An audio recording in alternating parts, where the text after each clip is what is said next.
Hello and welcome to the second debate on our channel. That's the Bull Knowledge Podcast. Again, I'm joined by Aslam and MK. As always, I'm your host, Usman. Let's get straight into it, boys. Aslam with the first topic. Top 5 superhero films. That it can be whatever. It can be animated, live action, MCU. Probably not the DC because that's crap. But what are your top 5? I think Usman probably has a list. I'll start with you. Ooh, okay. I think I know my top 4.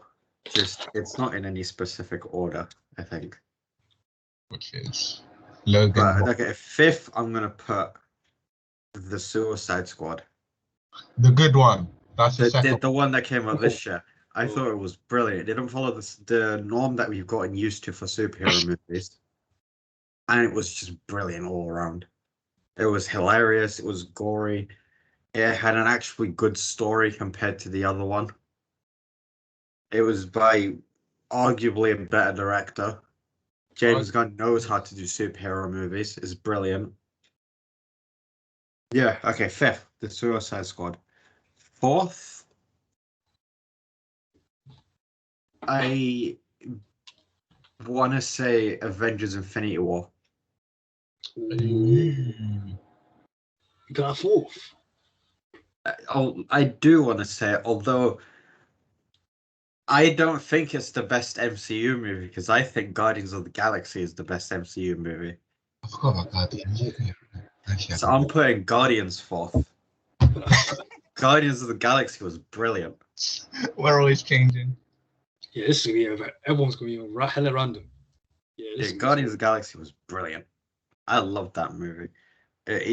James Gunn again. He just took like D-list Marvel characters and shot them up to be like arguably the most well-known characters: Drax, Star-Lord, Gamora, Rocket, and Groot. Just a brilliant team, and it was perfectly setting up all the future movies as well. Because I believe it was the first actual cosmic movie Marvel did.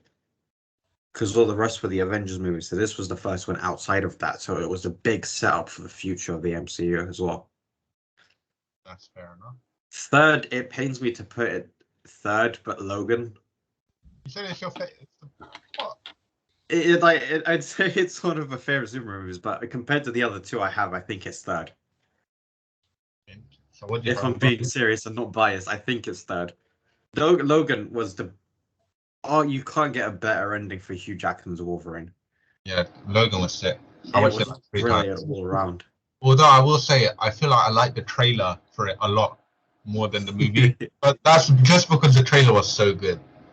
Oh, it was. That's true. 2nd, I think this might be some people's first, but The Dark Knight 2nd. So that means Into the Spider-Verse is number 1. Yeah, Into the Spider-Verse is number 1. That is a pure comic book movie, and it was brilliant. Like, you want to talk about good movies, that is a perfect movie, and it was the best way to go around making an actual animated superhero movie. Yeah, I hate how people are like, oh, we want to make our comic book movie not a comic book movie. Like, no. You make it a comic book movie and you embrace itself. And what Spider-Verse does so brilliantly is it embraces that it's a comic book movie and it's going to show you that, and it's proud of that. It's not like hiding from it, which pisses me off in so many films. Like Zack Snyder. Zack Snyder, you're trash. It is. The way that Into the Spider-Verse works is that it looks literally like a comic book in movie form. I know we have loads of like DC animated movies. Like I know there's Injustice one coming out. There's a load of old Batman ones like Red Hood and Flashpoint and stuff. Now those are good, are really good. But Into the Spider-Verse does something that they don't. It accepts it's a comic book, and it's purely a comic book movie. Like it's literally just when you watch it visually, it looks like a comic book being played out in front of your face.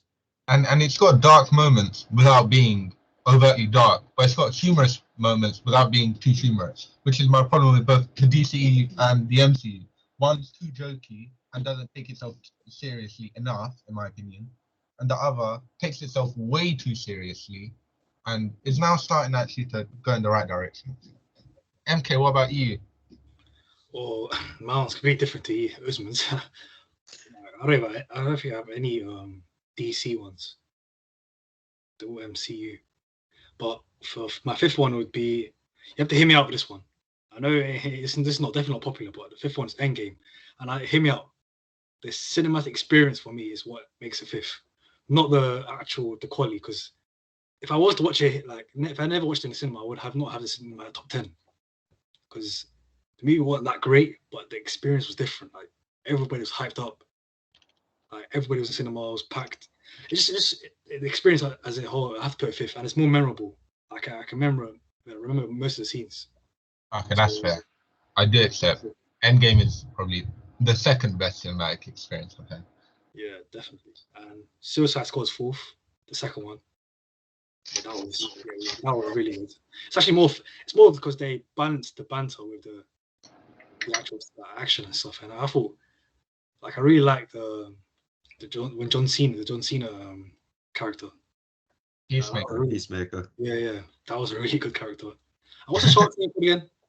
King Shark, isn't it? Yeah. That was good. That was a funny one. And it's just more of it was good chemistry between him and Harley Quinn. It was just great. It's probably my therefore top four. I have it fourth, and the third one's one I watched last week, Shang-Chi. This is one. If you haven't seen it yet, you have to see this. It's top three. Well, it could easily be second or first. It's really, really good. It's more of the it's the character development of the brother and the sister, and then I keep forgetting the names. I'm terrible with names. The brother and sister, and then the storyline of the mom being dead, and the fact that the father wants to find this mom that's alive, but she's not really alive. It's just the way everything's set up, and then it's just so good. I don't want to spoil it. Spoiler alert! I don't want to spoil this, but it's really, really good. Probably have to put a spoiler alert before this. Put a spoiler before the video, but yeah, it's really good. And second is Thor Ragnarok. That's I don't think you need to explain that. That's just surely it has to be everyone's top three at least. I know Aslam hates it. I know he hates it. Okay. But I don't hate it. It's just like Ragnarok in the comics, right, is this big thing. Now I accept that what Taika Waititi does is great, and I really like it, right? It's just like it's such a pivotal moment in Thor's story, and it's just played for jokes. And it's like half of it isn't even like if Ragnarok doesn't take place, you can still have Endgame. Yeah. You just need to get Thor on a ship. And it's like it's too jokey. It needs to. That's my problem with the whole MCU. Actually, they're too jokey without taking itself like too seriously. Like in Black Widow, they start making jokes about like flipping the women like not being able to have babies because like the scientists took that like thing out of them. Like, why are you making that a joke? Like, I accept some people use humor as like a way to cope with shit. I do that, but that doesn't mean that I'm gonna be joking about everything. Like, oh yeah, I just got stabbed. What? No. Like, give some moments. Give moments their seriousness, and then you can make jokes after about it. But like, it's too jokey. I don't like it. It frustrates me. I love jokes. It's fair enough. I accept why people like it. Yeah, I really like that. And Infinity War is number one. Man, that's just definitely the best MC movie. It's just more of the cinematic experience and the actual quality. It's actually a really good film. Like, it set up Endgame very well. It's a proper assist. Like, it's proper. It was, I could say, almost the whole movie I enjoyed from the beginning. It's the fact that iconic scene at the end with Thanos, just him sitting in that rock and him saying, "Oh, that speech," that everyone still replays to this day. It's a proper film. You know what? I've got 0 MCU movies. Yeah, that's my point. But I'm not a hater. I really like them. Like Guardians, I really like a lot. I just don't like the ending. Endgame, I have so many problems with that. But I accept that it was great for what it's done, and it's a culmination of everything. So I accept that as a movie, it's not going to be as good. And the last hour is really good. I accept that. Just specifically, the last hour was really good. Yeah, everything else is too boring. I just skipped to the end, and even that's just a chase scene. And Wait, it has some stuff that I don't like. Like Spider-Man having that kill thing pisses me off to no end. It's really frustrating. Captain Marvel being like so, I hate her as a character. I don't care if you call me a girl here. She sucks. She's a bad character. It's not that I hate Brie Larson. Brie Larson's a good actress. She's just a bad character. And Infinity War, I really like a lot. It's just. It's not in my top 5. No, I have one that I know you guys will definitely not agree with, but it's my number 1. So anyway, number 5 is definitely Suicide Squad. We don't need to go over it. It was great. Jokes were good. It has great serious moments, and it develops its characters really well. Number 4, I'll go Logan. Yeah, I'll go Logan. I really like Logan. Like, it deals with its characters really well. It doesn't do stupid stuff that's out of character. It takes itself seriously, but there's light moments, and the ending is beautiful, and I will not hear a word against it. Number 3, I'll go with The Dark Knight. That movie is so good. It's just so good. Like, if you haven't watched it, you just need to watch it. And even though I accept that it's not the perfect Batman adaptation, I don't need it to be. It's cool. It's really cool, and it understands the character reasonably well, in my opinion. Number 2, Into the Spider-Verse. It's awesome. We don't need to go over it again. I'm really worried about what you're going to put number 1 now. All right, so I was on Wiki, right? And it classes this as a comic book movie. So number 1 is the Power Rangers movie from 4 years ago. Oh my days. Look, that's absolutely not in the. I will defend that movie till it's dying breath. Okay, number 1, Power Rangers is cool. It's awesome, and I friggin' love it. I grew up with watching Power Rangers, and it was great to see them on screen. Right, that was my favorite cinematic experience. It was me, the dude, and some other guy, and that was it. And it was beautiful. Right, I could enjoy that movie. It was great. I really like all the characters. Flipping the Megazord bit is awesome. The jokes are great. I love the Dunkin' Donuts sponsor. I don't care what anyone says. Yeah, if you think that the donut bit with Krispy Kremes, it was Krispy Kremes, not Dunkin' Donuts, is bad, you're an idiot, because Power Rangers is dumb. It's meant to be dumb, and it's not meant to take itself too seriously. And it doesn't. The Megazord starts dancing at the end of the flipping film. Are you stupid? How cool is that? They show the Power Rangers actually gearing up, getting their ass whooped, learning the power of teamwork, having a death, and then growing for that. It was great. I will not hear a word against it. It should have had a sequel. All the actors were great. Naomi Scott is Peng. Dacre Montgomery is a brilliant actor. They were all it. I can't believe you. So hold on a second. You have no. Are you telling me right now you have Power Rangers? Yes, it was brilliant. Look, if you watch the Power Rangers movie, you will understand. Look, it's Power Rangers. It's a Power Rangers. You have to understand, yeah. Power Rangers was crucial to my character development. Yeah, we were like 10. Yeah, it was great. It's 5 people in spandex beating the crap out of monsters. What more do you want in a movie? Brilliant. It's Power Rangers. This is a howler. How can I be your first? At least put that 5th. No, what? That's arguably my favorite movie of all time. So I'm not doing it. I wouldn't hear a single word against it. The Power Rangers movie was brilliant. All of you guys that say it wasn't have not watched it, and you don't understand how beautiful that movie really is. I will not hear any slander. It was great. It was absolutely great. I knew it would cause this, but you guys are wrong. I don't care. You're wrong. Might as well put Rory the racing car or something like that, man. That's a Power Rangers. I swear I've got the DVD for it somewhere. This is sentimental. It's all sentimental. This ain't really your top 5. Your number 1. That was my number 1. I've had more fun than I've had in any other movie. It was sentimental. Sentimental bollocks. I mean, it was great, man. That movie is awesome. You guys are just missing out on something absolutely incredible. I'll be more than happy missing out on a Power Ranger blowing up movie. You've noticed what the Power Rangers were, and you're wrong. I'm sorry, this is Power Rangers. What are we talking about? Power Rangers are incredible. Look, Fable would agree. screw you. Comic book movies in general are Wait, terrible. hold a second. Favorite watches Riverdale. You can't talk about favorite. He watches No, Riverdale. so did I. And for what it's worth, it was terrible, but also it was hilarious. Riverdale is But he hilarious. still watches Riverdale. That's I not know, my favorite. I quit after season 4, I think. I didn't even finish watching season 3. It's garbage for me. Series garbage. I got it. Power Rangers. It's like a CD form, you know. I don't think anybody has CD forms anymore. So that's how you know this is sentimental. I remember buying it. It was brilliant. Shut your mouth, MK. You're wrong. You have Sentimental. too many movies in your top 5. They're not that good. They're overrated. Yeah, but it's more like experience for me, more than sentimental 40-year-old stuff. The Power Rangers experience was beautiful for me. As someone who grew up watching it, live on screen. Oh my god, it's brilliant. It was absolutely incredible. Rita was the right level. Count as superheroes. What? They are super.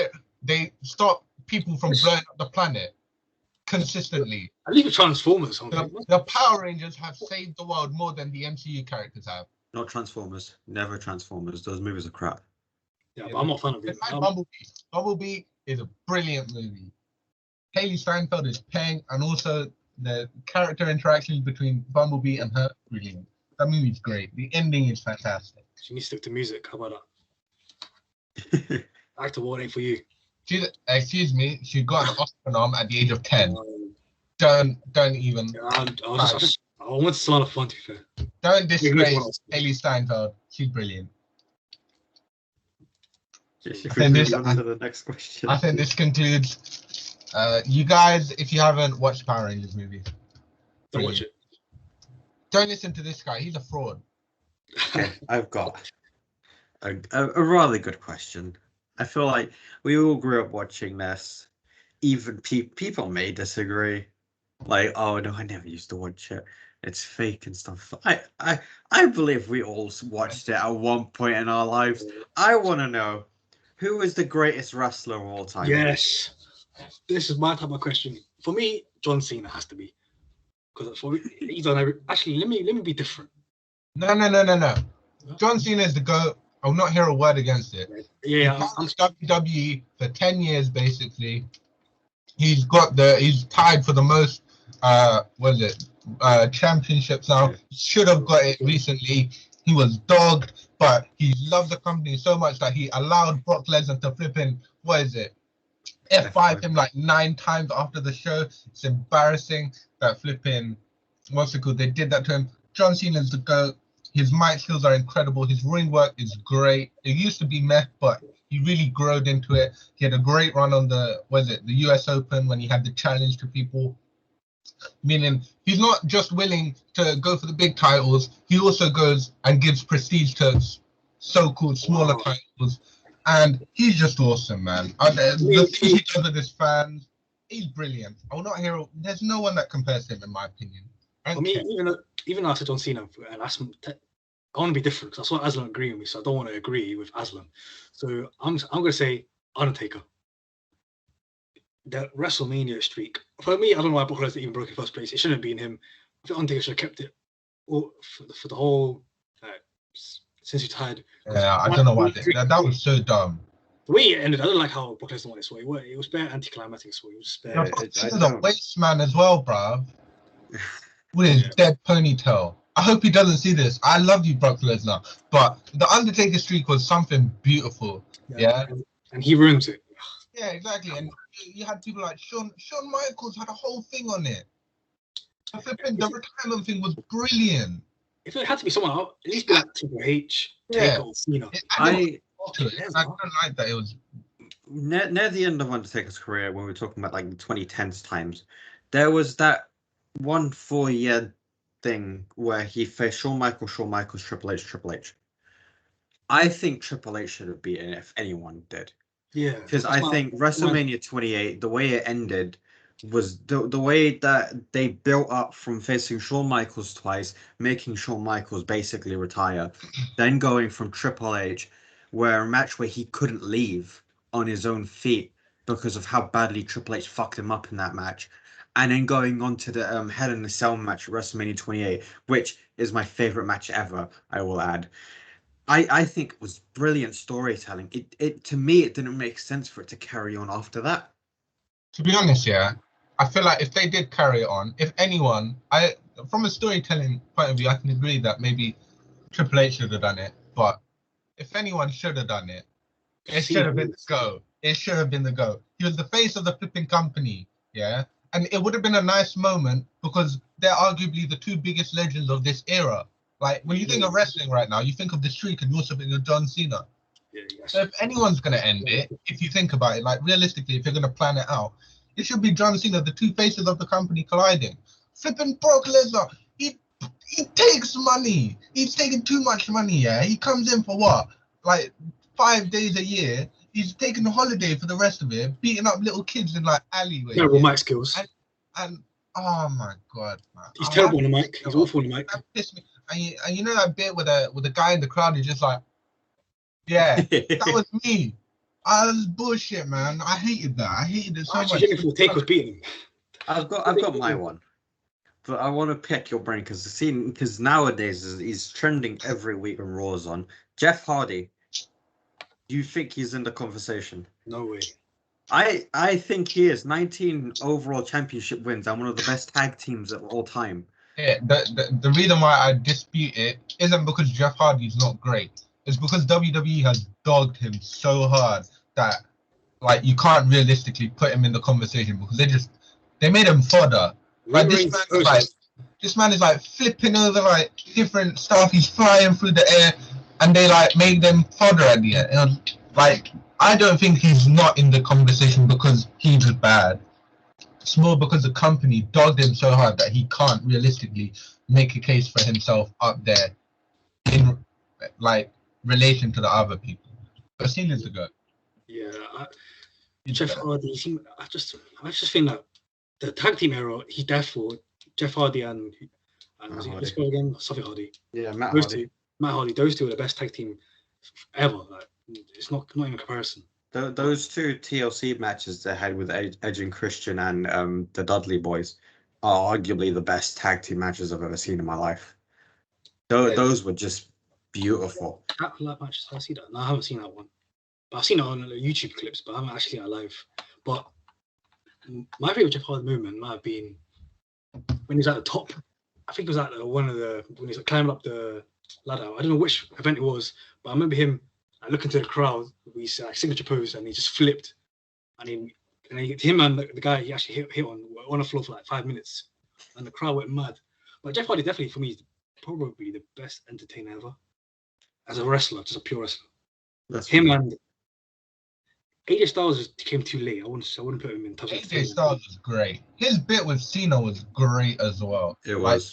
Their series was incredible, and if Cena actually puts people over, which I really appreciate because Styles was like he wasn't new, but like to the company he wasn't like he didn't have the longevity, so putting him over like himself when he could have realistically stayed on was sick.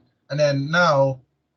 I don't even know. Like AJ Styles is part of some tag team, bro. WWE is dead. It's an entertaining tag team. It's not the best tag team. It's an entertaining tag team. Styles deserves to be in World Championship all the time. The guy can have a sick like wrestling match with the air. Put him against the air. I guarantee you, I'd be entertained.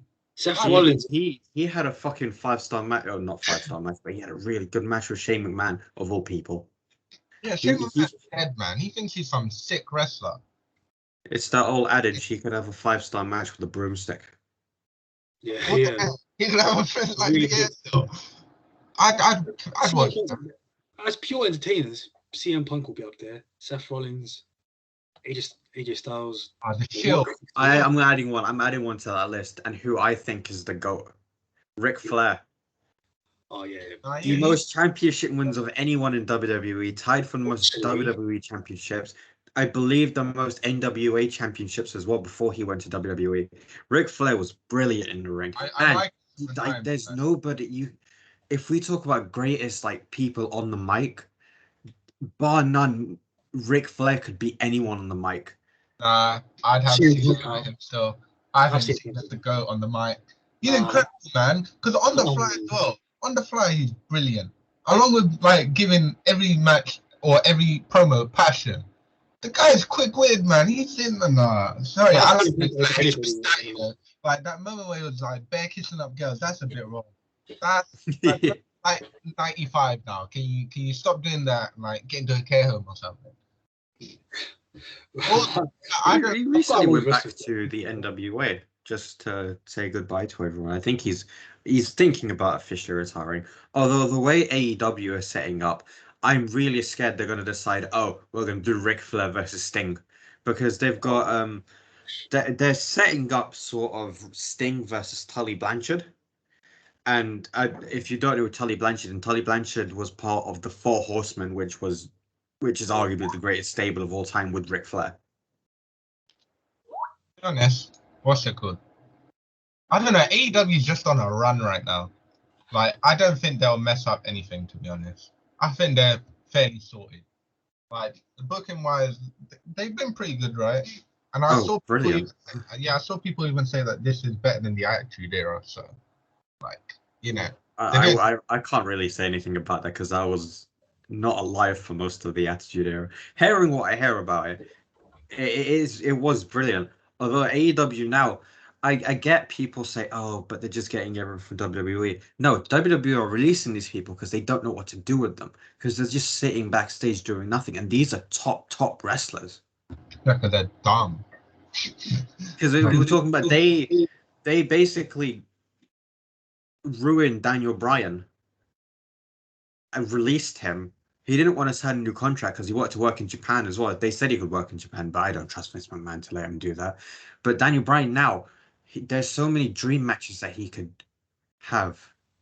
Oh. And CM Punk too, because they fucked up that CM Punk thing so badly, because 2011 was one of the best years of wrestling I've ever seen in my life.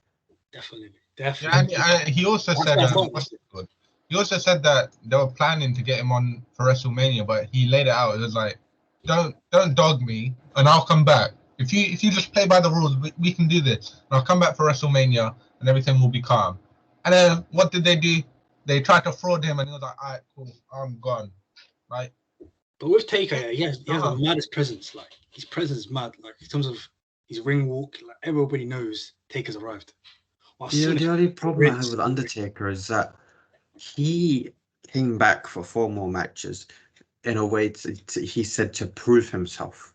No need to do that. Those 4 matches weren't good, because it was the DX match with Kane, which was useless, and then there was the Goldberg match. Now, I don't know if people watching have watched this Goldberg match. I believe it was Saudi Arabia. Fucking hell. It is the worst wrestling match I've seen in my life. Undertaker got dropped in his neck like 3 times in that match because Goldberg's too old to pick him up. Yeah, it was terrible. It was terrible. It could have been dangerous.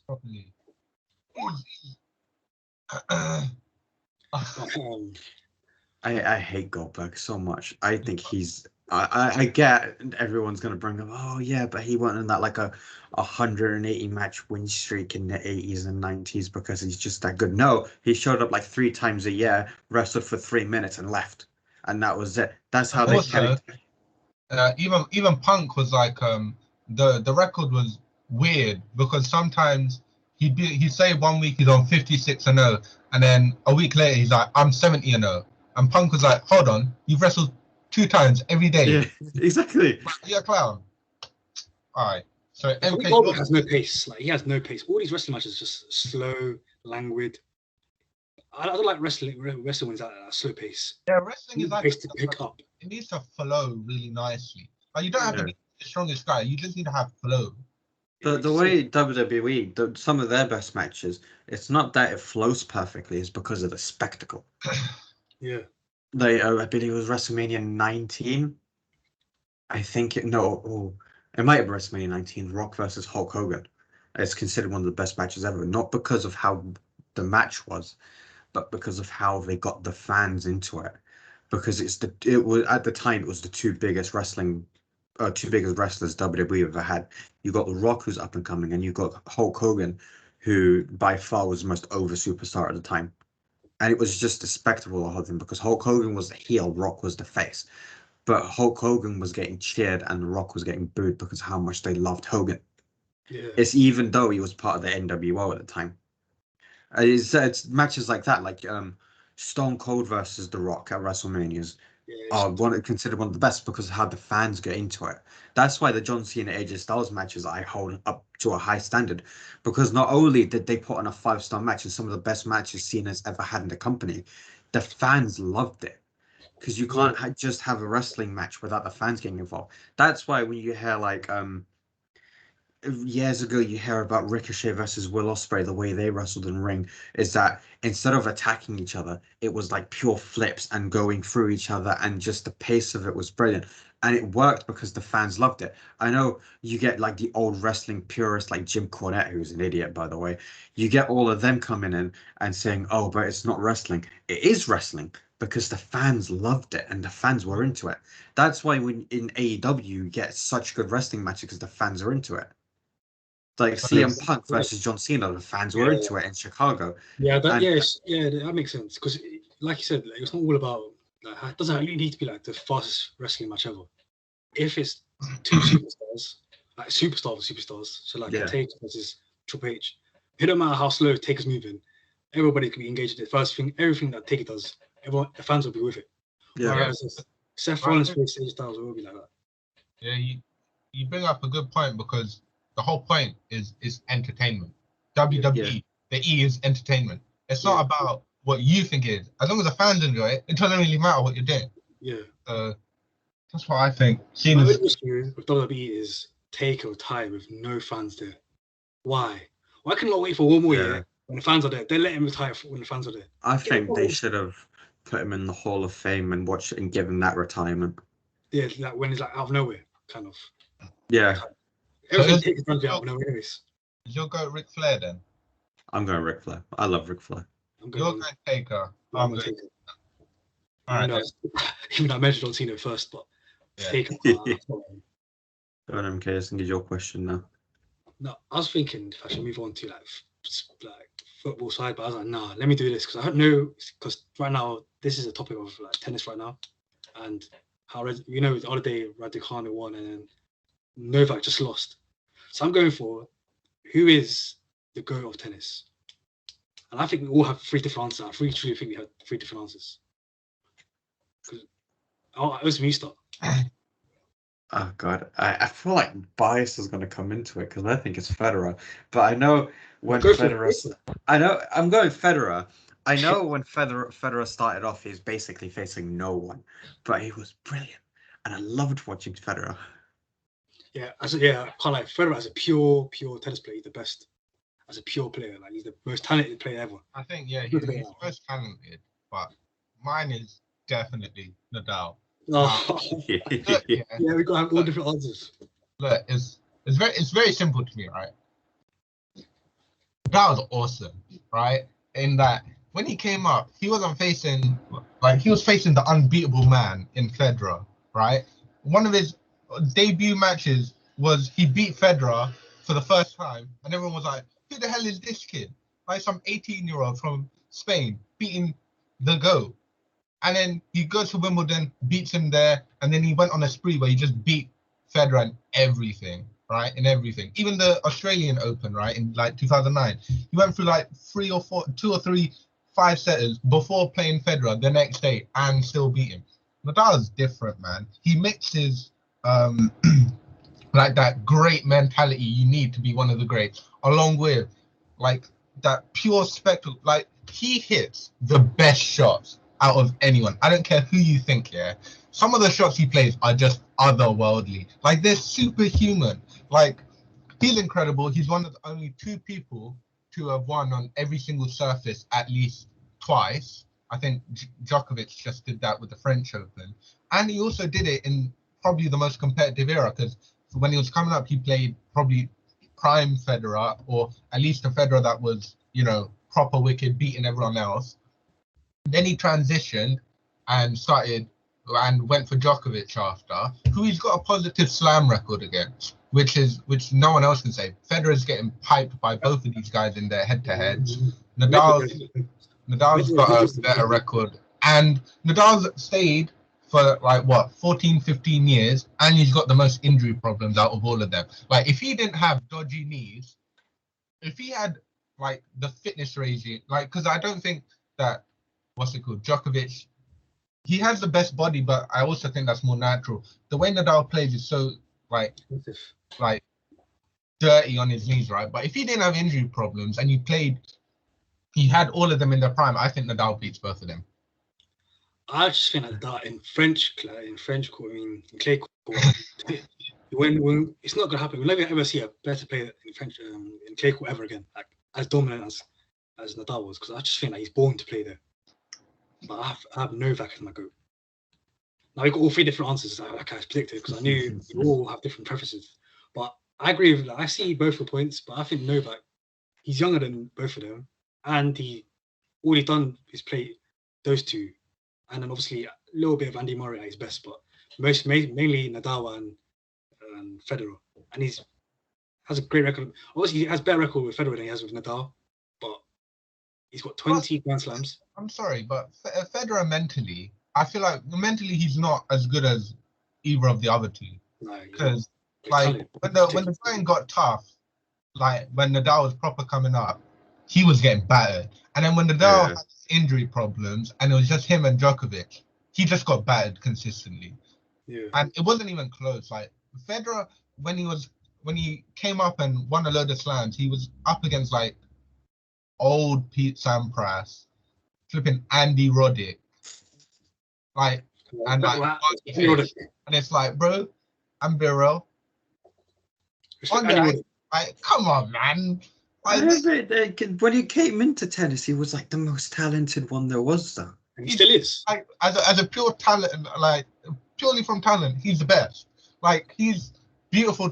It's the thing we were talking about before. It's the what's it called? The flow of it, the way he conducts the tennis match. If he's on form, brilliant to watch. But Nadal and Djokovic seem to just disrupt that because it's not just about flair for them. They're power hitters, and they refuse to lose any point, and it's just great. So in my opinion, it's like Nadal, then you have Djokovic, then you have Federer. Because I think if you switch Federer and Djokovic, and you have Federer as the younger one, I don't think he could do what Djokovic has done. No, because I mean, I'm not, bro. I love Federer as well. Like, I like all three of them. I probably like Djokovic at least, purely because like for a while he kept beating Nadal, and that really hurt. But I still like Djokovic. Like, I prefer him to most tennis players. But like, Djokovic is different. He's competing with Nadal in my opinion, but Nadal's. I love Nadal, man. We almost saw a record. Obviously, the other day Medvedev spoke it, but we almost saw 4 Grand Slam wins in 1 year. That's unheard of. It's literally unheard of. Obviously, he fell short. I'm so annoyed that flipping Nadal got injured. I think it was in. I still don't think he beats. This year, 2021, he's the best tennis player in the world, and he's the youngest. And it's kind of worried. It should be scary for if I was like a Federer fan or Nadal fan, seeing Djokovic dominating when he's like at least 2 years younger than Nadal. I think. I don't really mind because I think even if Djokovic finishes with more, I still have Nadal as my guy. I know Federer and Nadal are both injured now, innit? And I think they're right at the butt end of their career now. The thing with Djokovic, I get that he's all fit and stuff, but there's no one really there. Respect Medvedev. Like to challenge him properly, no? Like he even said, if he looks at all the young tennis stars, if he's down against them, he's still like, I'm gonna beat you. He still believes he's gonna beat you because these young ones, I know Medvedev is good, but mentally he's also a bit. Like he can collapse, and same with Zverev. They're all just mentally not there. Like if it's on for them, right? Yeah. But they're never on it consistently enough. Whereas they're on a set, they'll be out. Whereas even when you go back to like before, you used to have like Del Potro was terrifying. Like his forehand is deadly. And then you look at Wawrinka, even Nishikori, all these guys, and they were like, maybe they're not going to win that slam because you have these 3 big hitters. But like, they will give each of you a good game. And it's not going to be easy to beat them. As much as they lost, they still, like, they never collapsed the same way, like, the next gen has. And I really liked, what's his name? Flipping, the one who plays Nadal a lot in the French Open. I forgot his name. Team. I like Keane, but He's class. Something's gone on with him. He's just not the same. Like, I don't like. I think Nadal's just goated. I think it's more Novak's mentality. Like, he's a proper the definition of a mentality monster. Like, he does not care if he's down 2 sets. He'll come back from that somehow. Like, was it 2019? Was it when he came back from 2 set down to win it? I think it was against Roger. I think it was literally Roger had championship point, or I think 2 championship points. That's it. was shocked. Yeah, you had New Zealand getting frauded in the World Cup final, and the next minute you had Federer on championship point bottling it, and it hurt me a lot. I want to ask. I know we've ranked those 3. Yeah. We're not putting anyone from the old gen. No. If we're talking like tennis players from that generation, do we compare Serena Williams to them? No. Name-wise, yes, you can. Name-wise. In terms of her name and brand and all that. She's a big brand. I'm sorry, but winning, what has she won? Like 21 Grand Slams? Yeah, come on. Okay, tell me 5 women's tennis players that she competed with. Maria Sharapova beat her like once, and then she got piped by her after. Her career was just getting piped by Serena Williams. Venus Williams, I'm sorry, she's terrible. Flipping, like, who else is there?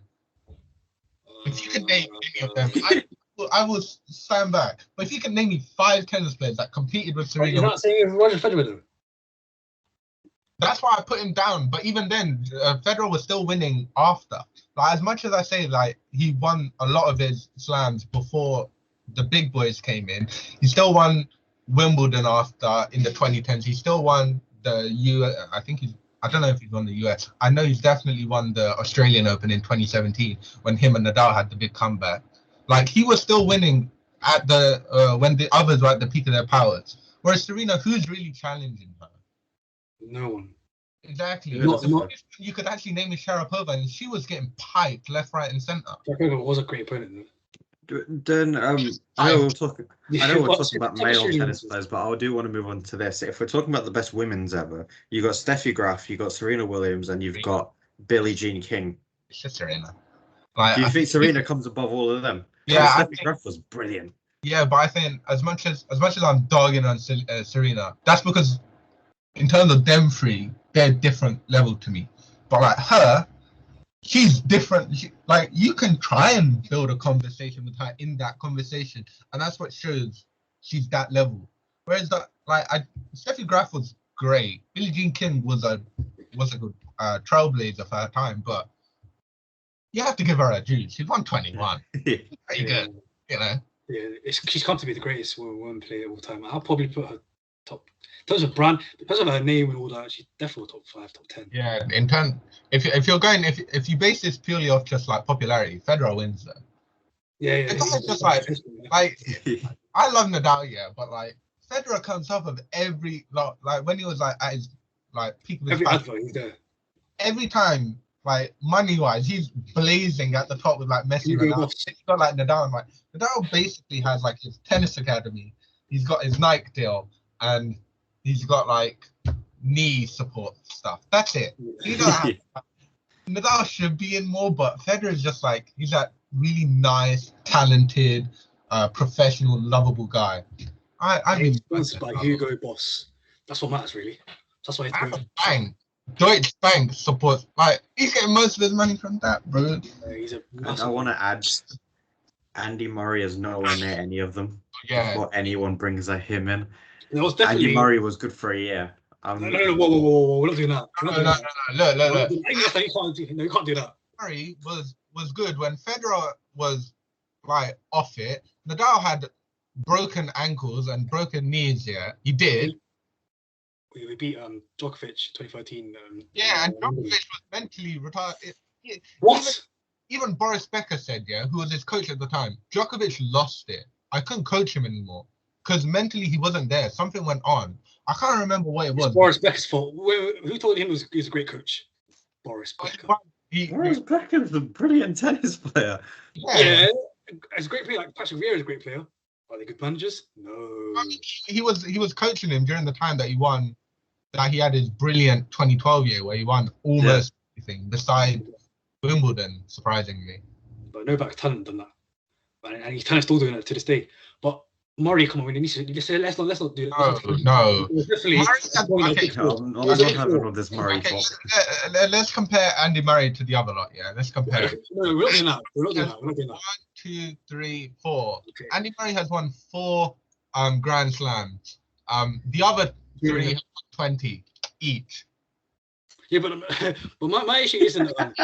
You know what? Serena Williams is above Andy Murray. I'm not having this. I didn't even put her above him. No, And I don't even rate women's tennis that much. No, but Emma Raducanu, you're sick though. You're paying as well. But you're sick. And Piers Morgan, you can suck on. You fat ostrich. we ain't talking about that bozo here because I can't stand that guy anyways. But let's not downplay Andy Murray's 4 Grand Slams like it wasn't against the GOATs. The top 3, these we're not gonna see better top 3 ever. It's not gonna happen. Whatever Medvedev does or whatever next one. You've never played Nadal in one of the finals. Let's just say that. We beat for me, my personal opinion, that's better than him. Novak Djokovic, and for me, he beat him in 2013, and he also won the Olympic gold twice. Olympic gold. Straight sets. I'm pretty sure he beat him in straight sets. Novak, Roger Federer. Straight sets, he beat him. Ew. And he beat him in Olympic gold again. It's the same. Look, sorry, but even still, he is the next bracket down. You have a big 3, and then you have like. But at that period, when he was at his best, he was around right. There. I think if I was thinking of like the top 10 tennis players, I'd maybe have him top 20. But he's not top 10. He's just not. What happened to these guys from 1970s in his top 10? I just can't believe. Sorry, but he's not top 10. When a tennis racket looked like it was made of wood or something. No. We're not doing that today. He's not top 10. He's just not. Top 4, no, obviously not. But I talk about at his best, he was he's around. Not top 10. I'm talking about at his best, he was around the 4 years where he was actually good. Yeah, but like even now, bro, he's playing with like a hip replacement, and people are like celebrating every single win for him. Like, go away. He's watched. Like the first round, and you're celebrating. What kind of standards are you dropping here? Support Akani instead. Yeah, but she's the next. She might be better than what's her name, Coco Gauff. Her name. Coco Gauff. I hate it. I think she's better than her. Yeah, she's not a Grand Slam. It's like Coco Gauff. I can't remember. Let me call her CG. Huh? I'm thinking, right? Let me do my top 10. So you got the big 3 there. You got the big 3. I'll probably have Serena in the top 10. He won so much. Pete Sampras has to be there. Rod Laver, he's got a whole court named after him. Becker, Borg, McEnroe. Yeah, he's there. Even though I hate him. Well, he's there. Fuck man. Actually, I'm not swearing. He's a pro. Ivan Lendl there. You can put flipping Jimmy Connors. Jimmy Connors? Who's that? How do you not know who Jimmy Connors is? He won 8 slams. He was great. 8 slams against Pingus. 4 Grand Slams against him. He won 5 US Opens, 2 Wimbledons, and he won an Australian. The only thing he didn't win was French. 4 Grand Slams. Hardest to win. Or 4 Grand Slams against the big 3 during the big 3 era.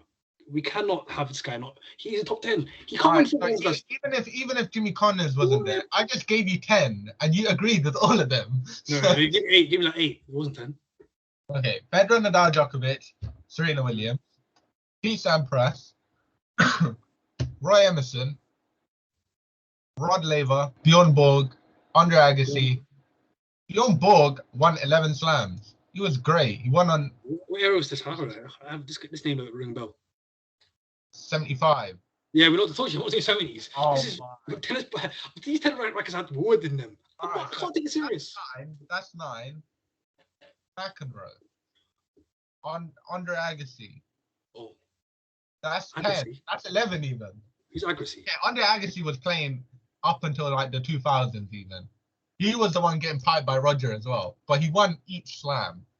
But remember, Murray beat Roger Federer at his best. So this is what I'm saying. No. Roger Federer was not at his best in them times. Roger Federer's peak was before that. Lesborough. No, he was like 30 years older. Was he not like 30, 29? Yeah, but like his peak is not flipping getting piped by Murray. That was not his peak. Wait, what's this? I did that Andy Murray at his best was some rubbish play. He was class.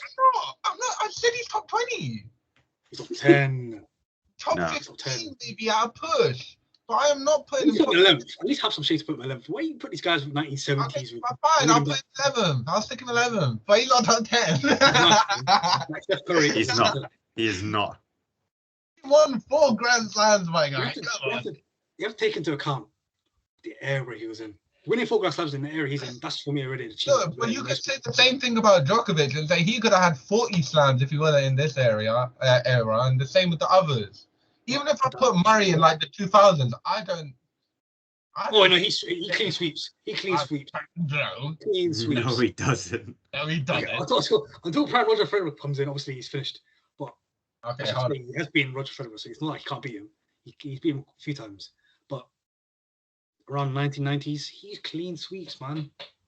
Andy Murray's dominating. He gets at least 11 Grand Slams, at least. Bro, look, it's embarrassing enough that in tennis we call them a big 4 when 3 of them have won 20 and he's won 4. During at his best, he was Look, yeah. He's obviously messed up now. He's injured. If you do head to head with each of them, Djokovic has piped him 55 to 11. Nadal piped him 17 to 7. Federer piped him 14 to 11. 17 to 7.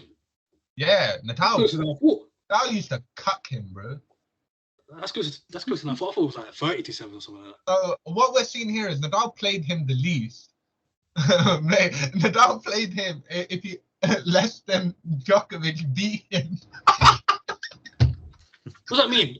Nadal's one of the groups. What do you mean? And his most decent record is against Federer, who's still 14 and 11.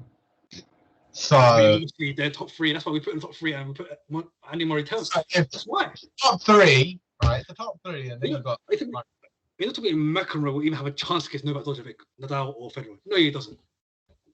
You only beat someone 3 times each. Never know though, do you? YouTube clips telling me he started playing. He's got not my favorite type of player. Like the pure players or the players like Nadal and Federer, Nadal and Djokovic who dominate using their mentality. McEnroe, he's just a complaining merchant. Complains galore. Yeah. Wait, who was the one? Yeah. Was it him that said you can't be serious? It was McEnroe. Yeah. I can't take this guy serious. What do you mean you can't be serious? I can't take this serious. Murray in your top 10. He's the modern day.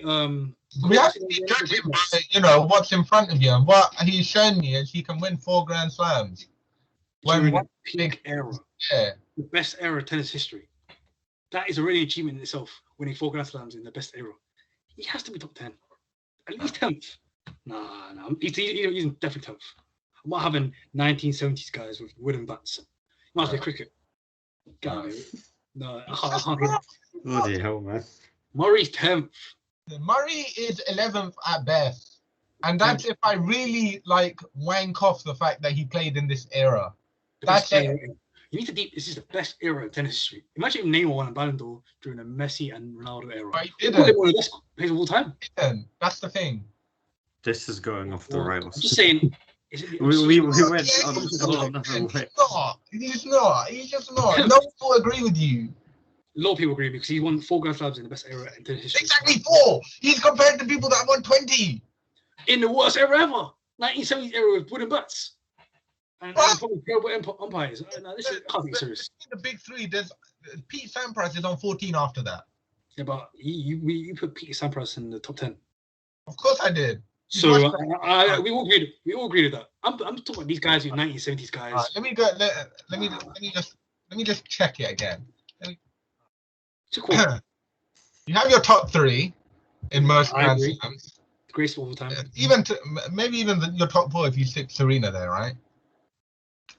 Actually, we have to add some women actually because some of them have won a lot of Grand Slams. I'm not doing that. Serena Williams is a different level. I'm not having. Excuse me, Serena hasn't even won the most. Oh, don't go back to 1970s again. Oh, what do you mean? You can't go into this era of wooden bats. That was like the pure start of tennis. All right, fine. Steffi Graf then. She was playing in the 90s. She even went to 2000.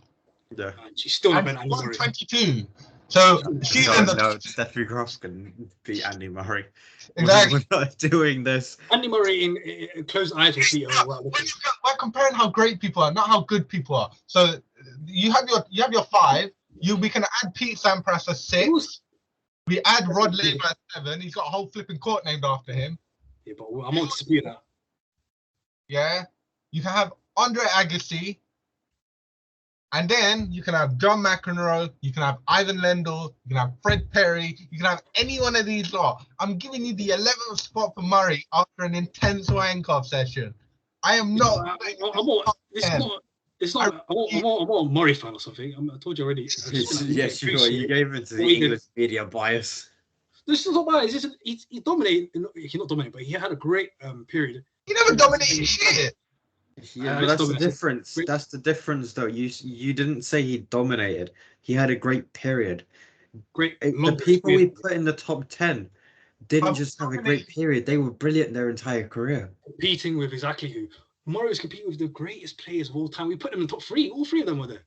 Top 3, 1, 2, 3.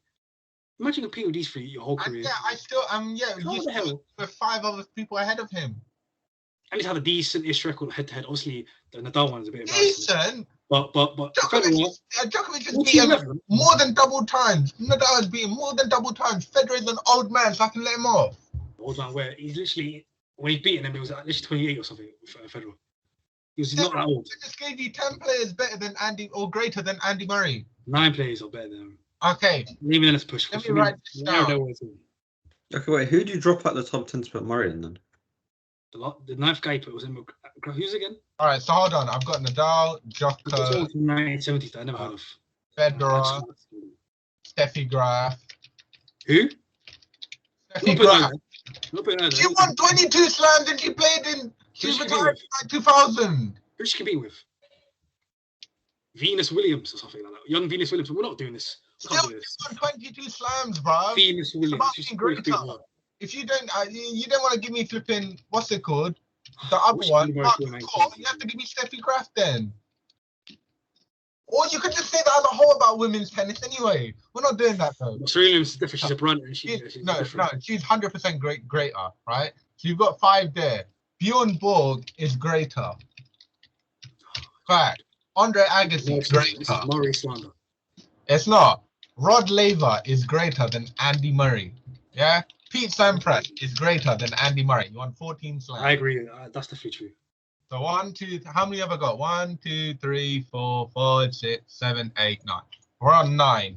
Yeah? Ivan Lendl, world number 1 for 270 consecutive weeks. Guys, Ivan Lendl. Yes. Oh yeah. 8 Grand Slams. Oh yeah. I'm convinced he's gonna say, "Isn't that the chocolate?" I'm so convinced he's gonna say. Wait, so hold on. You agree, yeah, that all them players that I just named are better? You should add that girl in 1990s. You compete with absolutely nobody. She was by herself all that time during the era. The best. Fine. We'll take out that one. Mr. Roy Emerson, 12 Grand Slams. Roy Emerson. Now, this guy's from the 1970s. I know because I never heard of him. Who's this? Royal Emerson. Yeah. I'm googling right now, and let me see from. Why am I getting a footballer? John McEnroe then. I'm not kidding you. I'm getting a footballer. Royal Emerson. Right. Oh. This is the problem, yeah. This guy can't even flip in, like, bro. Yeah, this is a howler. I saw black and white. This is a stinker. What? 1960s. Okay, we're not doing that. Fine. Boris Becker, you can have up there. This is a stinker. So it's either one of the two, McEnroe or Becker, are better than him. You can take out one of them. I don't mind. We'll take out. Who'd you put ninth? It's just a moving list, isn't it? I don't have anyone like the top. So I have Nadal, Djokovic, Federer, Serena Williams, Bjorn Borg, Andre Agassi, Rod Laver, Pete Sampras, Ivan Lendl, John McEnroe. Ivan Lendl has to be not Boris Becker. All right, so Ivan Lendl goes. No. He stays. Okay, he stays. Okay. Shit. Andre Agassi. Andre Agassi won 8 Grand Slams. in the 1990s, 2000s. That's So not he- impressive. Yeah, he was That's not with impressive. Federer as well, bro. Yeah, but so wait, hold a second. Andy Murray was competing against prime Roger Federer at his best. He was fighting with like Becker and Becker and McEnroe, I'm pretty sure. And then It was the end of his career. transitioned into the Federer era. So he went from the 80s to the 2000s. Well, he retired recently. Even with Pete Sampras, so you can't say age. Yeah, he's got more Grand Slams. He played in Fair enough. three Yeah, different. I saw he's got 8 Grand Slams. Okay, fair enough. He retired in 2004. Yeah. 2006 even. That's So young. That's like baby Roger Federer. So I That's need Roger Federer or something like that. anyone from my list. Anyone from my list? Are you taking them off? I want to take out that guy from the 1970s. What was his name? 1960s. Who's What was his that? name? I took him out. Roy Emerson. Yeah, I took him out. So right now I've got Nadal, Djokovic, Federer, Serena Williams, Bjorn Borg, Andre Agassi, Rod Laver, Pete Sampras, Ivan Lendl, McEnroe, Becker. Any disputes? And Steffi Graf. No, we're having that. No, I'm we're putting not. her back in. No, No, no. No, we're not. We're not Steffi doing Graf and Serena Williams doing won the Golden Slam. I'm not having this. Oh my days. We're not doing Rod Laver. We're not doing Rod Laver. I'm telling you right now, that this era, we have to top, that's different ones. We have to do Rod Laver in his own one, and all these old man, and the real tennis generation, 1990s plus. All right, fine. We So gotta do that. This is do you winning tennis disagree bats. do you disagree with any of these? Nadal, Djokovic, Federer, Serena Williams, Bjorn Borg, Andre Agassi, Pete Sampras, Ivan Lendl, John McEnroe, Boris Becker. Any of them? Did you add a new one? No. I thought you said Rod Laver has to go. I did. I took him out. So then that's where Andy Murray comes in. No. No, because that's 11. That's 11. Did you add like, what's her name? Gave you 4 different chances to take him up, and you didn't. You didn't. So Wait. can't just because I told you, you can't now dispute it and say, "Oh no, we have to change that." No, you have given me a certified top 10 list, and I'm not having it anymore. Usman, you can end the show. He has been caught out. Get on. Did he add what's her name? Stevie Graf? I keep I forgetting did her name. add Steffi Graf. I Add don't. Stevie Graf in there. Huh? Steffi Graf spent most of her career facing Navratilova, and Navratilova was mad. Exactly. She won 18 What? Grand Slams. That's Venus, a competitive era in women's tennis. same level as Naomi Osaka. Let's be real. And Naomi Osaka is 21. Okay, fine. Well, Boris Naomi Osaka Becker, dominates that era, by the way. the top 4 you don't disagree with. You can't say he's better than Bjorn Borg. You can't say he's better than Andre Agassi. You can't say he's better than Pete Sampras. You can't say he's better than Ivan Lendl. Pete Sampras won 14 Grand Slams. No, Pete Sampras. That's You ridiculous. can't say he's better than Ivan Lendl because he was top. He was number 1 for 200. Murray beats him anyways, so in 1v1. He beats him, but he's not greater. That's the difference. If he was born in the 1970s, he'll be already here, great British player. Maybe John great McEnroe, Lewis not Hamilton, better Lewis than nonsense. or greater than Boris Becker. That's your top 10. We will see you next time. We keep adding 1970s guys, all these guys who had no competition. This is nonsense. I mean, in saying that, you do. When we talk about greatest footballers ever, we add Pele, Maradona. Not me. Although the competition is different now, and we're living in a new era of football, you have to respect where we came from. No, Pele was up against Beckenbauer, not these random guys. and Bjorn Borg and McEnroe is one of the best tennis referees ever. Yeah, but I agree. They're definitely top 5. I'm saying Rod Laver, all these 1970s guys. Exactly. That's why I gave him top 10 of his list that were 80s to 2000. How about he'll definitely be the men's list, but obviously he had his 3 wins in there. That's all right, maybe in the men's list at a push. If you take out all the people that are greater than him, then yeah, he would be in the top 10. You don't well know. He might be in the top 10 best men's players, but he's not in the greatest men's players. Yeah, but this is because best implies he can beat them, but greatest. Greatness is having a great period during the greatest period of all time. Oh my God. Okay, we are going around in circles there. Usman, you need to go there. Guys, Murray is not top 10. He never will be top 10. He's got a hip replacement. Okay. Back to the original question. I think Federer's the GOAT. That's the ball, and MK says undisputed GOAT in the next 3 years. He'll be undisputed. No, you weren't. We're winning 24 grand slams. You weren't. Okay. Thank you everyone so much for watching. We will be back again later this week with more football, and we'll be back next week with more debates. Thank you, Azam and MK, for joining me today. Power Rangers is the best movie ever. No, it's not. Okay, thank you everyone. Goodbye. Like, comment, subscribe. Yes, Give us- like, comment, give us subscribe. Please comments. share as well. Look at our new logo. It's beautiful. We're doing so much for you guys. All we want is a comment though. Yes, please. And please, we want money. And we want money. That's right. Okay. Let's sponsor that, man. We need sponsors. We need subscribers and commenters for that. Yeah, we probably need. We can Yeah, find we spam. We'll email like we small sponsors. companies. Look, we'll just email a bunch of chicken shops. Yeah, all these. Exactly. Support your local We're businesses. coming for you next. Okay, thank you very much for watching. I will see you next time.